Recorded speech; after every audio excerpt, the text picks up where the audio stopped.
Bonjour à tous et bienvenue sur Évoluer. Si vous êtes nouveau ici, je suis ravi de vous accueillir. Et si vous êtes de retour, merci de faire partie de cette communauté en quête de succès et de croissance personnelle. Si vous n'êtes pas encore abonné, cliquez sur le bouton d'inscription et activez la cloche pour ne manquer aucun contenu inspirant.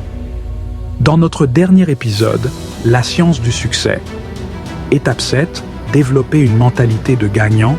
Nous explorons comment adopter une mentalité qui vous pousse à croire en votre capacité à réussir, peu importe les obstacles. Aujourd'hui, nous franchissons une étape cruciale et finale de notre série. La science du succès, étape 8, surmonter les échecs et revenez plus fort. Les échecs font partie du voyage, mais saviez-vous que chaque échec cache une opportunité de croissance ? Dans cette vidéo, je vais vous révéler des stratégies puissantes pour transformer vos échecs en tremplin vers le succès. Prêt à découvrir comment ? Alors, allons-y. Pourquoi les échecs sont essentiels ? Partie 1. Comprendre les échecs. Imaginez ceci. Vous êtes sur un chemin, vous tombez, vous vous relevez, et à chaque fois, vous devenez un peu plus fort. C'est ça, la magie des échecs. Mais pourquoi est-ce si difficile de les accepter ?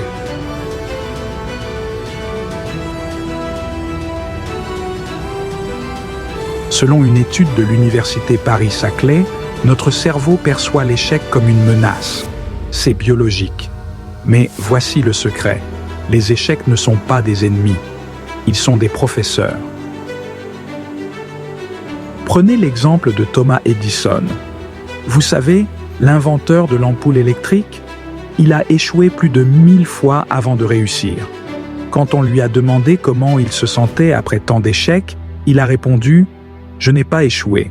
J'ai simplement trouvé 1000 façons qui ne fonctionnent pas. » Et vous, combien de fois êtes-vous prêt à essayer avant de réussir ? Les 3 étapes pour surmonter les échecs. Partie 2. Agir et grandir. Maintenant, passons à l'action. Voici 3 étapes pour surmonter les échecs et en ressortir plus fort. Accepter et analyser. La première étape, c'est d'accepter l'échec. Oui, ça fait mal, mais selon une étude de l'université de Cambridge, accepter ses erreurs active une partie du cerveau appelée le cortex préfrontal, qui nous aide à apprendre et à grandir. Prenez un moment pour réfléchir. Qu'est-ce que cet échec m'a appris ? Notez vos réflexions. C'est la première étape pour transformer la douleur en pouvoir. Changez de perspective. Au lieu de voir l'échec comme une fin, voyez-le comme un début. Une étude de l'INSEP, Institut national du sport, de l'expertise et de la performance, en France, a montré que les athlètes qui voient leurs défaites comme des opportunités d'apprentissage performent mieux à long terme. Alors, demandez-vous, comment cet échec peut-il me rendre plus fort ? Agissez et réessayez. Enfin, passez à l'action. Créez un plan pour éviter les mêmes erreurs et réessayer. Comme le dit Angela Duckworth, psychologue à l'Université de Pennsylvanie et auteur du livre Grit, The Power of Passion and Perseverance, ce n'est pas votre talent qui détermine votre succès, mais votre capacité à persévérer. Des échecs qui ont changé l'histoire. Je veux vous raconter 2 histoires vraies qui montrent comment les échecs peuvent mener à de grands succès. La première est celle de Coco Chanel. Avant de devenir une icône de la mode, Coco a connu des échecs retentissants. Elle a grandi dans un orphelinat et a dû faire face à de nombreux rejets avant de créer sa marque légendaire. Mais elle n'a jamais abandonné. Saviez-vous que Coco Chanel a puisé son inspiration dans des éléments simples mais puissants ? Par exemple, ses célèbres robes noires, les petites robes noires, ont été inspirées par les uniformes des orphelinats où elle a grandi. Elle a également révolutionné la mode en introduisant des matériaux comme le jersey, autrefois réservé aux sous-vêtements dans les vêtements haut de gamme.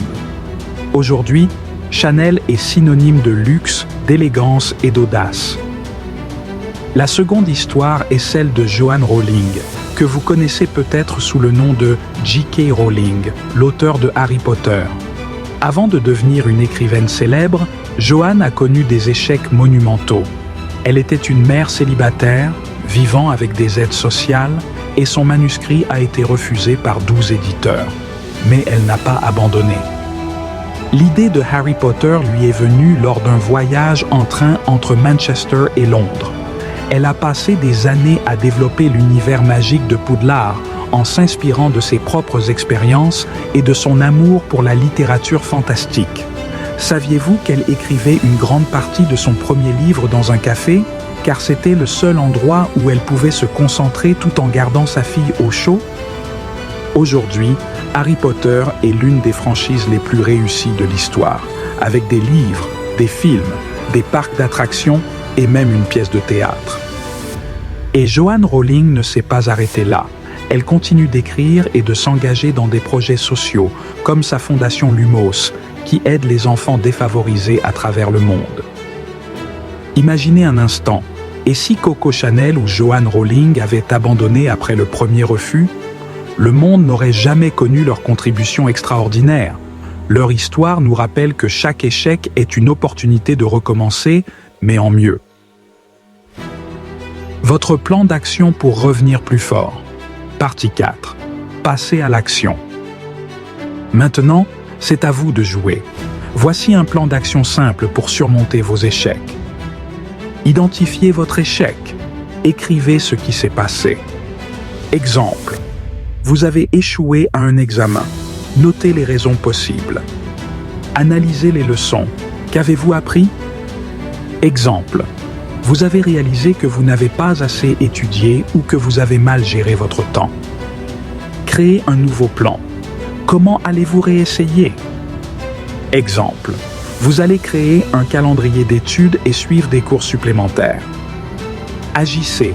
Mettez votre plan en œuvre dès aujourd'hui. Exemple. Commencez à étudier selon votre nouveau plan dès maintenant. Et n'oubliez pas, chaque échec vous rapproche du succès. Alors, prêt à transformer vos échecs en opportunités? Rappelez-vous, accepter, analyser, agir. Ces 3 étapes peuvent changer votre vie. Dans la prochaine vidéo, nous allons explorer la nutrition et le bien-être, les super-aliments pour une meilleure santé mentale. Si vous avez des suggestions de sujets, laissez un commentaire.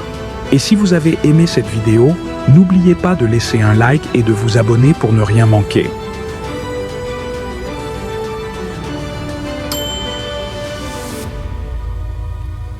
Évoluez. Découvrez votre meilleure version. Un voyage sans fin. Merci d'avoir regardé. À bientôt.